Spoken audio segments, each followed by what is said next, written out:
As the CEO of the company today, what would you say are your three biggest pain points or frustrations? Good question.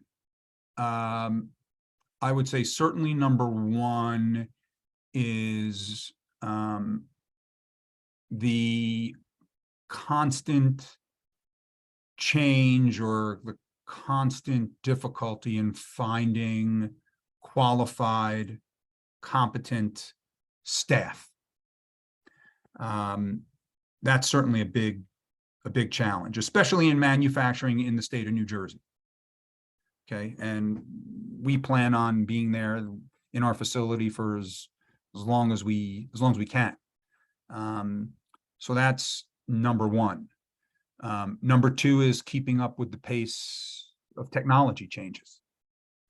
That is certainly a challenge. It's great because things are constantly changing, but then you're making investments in technology, hoping that the technology is going to stay at the cutting edge for a while and not change every 30 days. Right. Right. Making sure that you're making the right investment. And then number three is making sure that you are spending enough time with your key constituents, whether that is customers, vendors, or your staff, and making sure you have the time to devote to each one of them as time dictates. That's really, really important, because you understand that it's important to meet with the staff and interact with the staff. We're very lucky that I would say 98% of our people are in the office. We have some people who work remotely, but they work remotely because they don't live in the area. Okay. We're a manufacturer. You need to be there. Right. And that allows me to have interpersonal relationships with most of the staff and check in with them fairly regularly to see how they're doing. It speeds communication. By you taking the time to meet with them and be around them, whether they're, people on your team or vendors or, customers, the more you're interacting with them, the more you're hearing, the things that you need that may be, obstacles if you don't listen. Yeah, we truly believe that people want to do business with people. Yeah.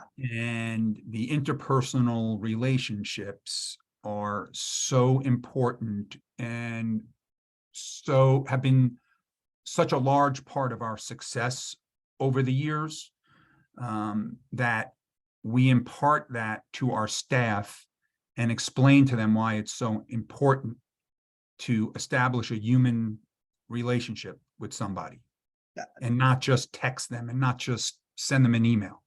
Pick up the phone and have a conversation.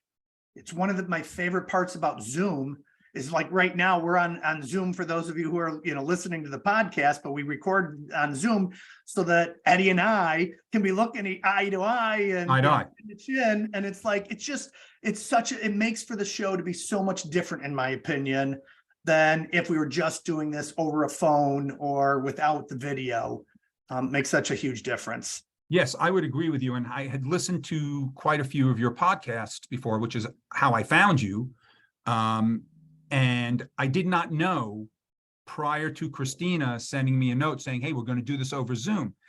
And I was trying to think to myself, wait a minute, it doesn't sound like it's on Zoom when I'm listening to the recording, but I have to tell you that now that you say that, I could tell the reason why there was so much good content from the podcasts was because of this, that we could look at each other eye to eye. Yeah. And I'll throw to you, we interviewed, me and several other business coaches, interviewed 72 CEOs across the country. And their number one priority, or the number one issue and pain point was attracting and retaining people. There were some other things that when we're just finishing the paper now, but through it, what we found was that, people, their number one priority was to grow revenue or profit, right? But their number one problem was people. And so and when you looked at all the integrations of the things that people were saying, the phrase that we came back with is to say, not a single CEO is in the business that they think they are. And I think you nailed it. You're not in the, rail business. You're not in the electric, underground business. Utility. You're in the people business. Mm-hmm.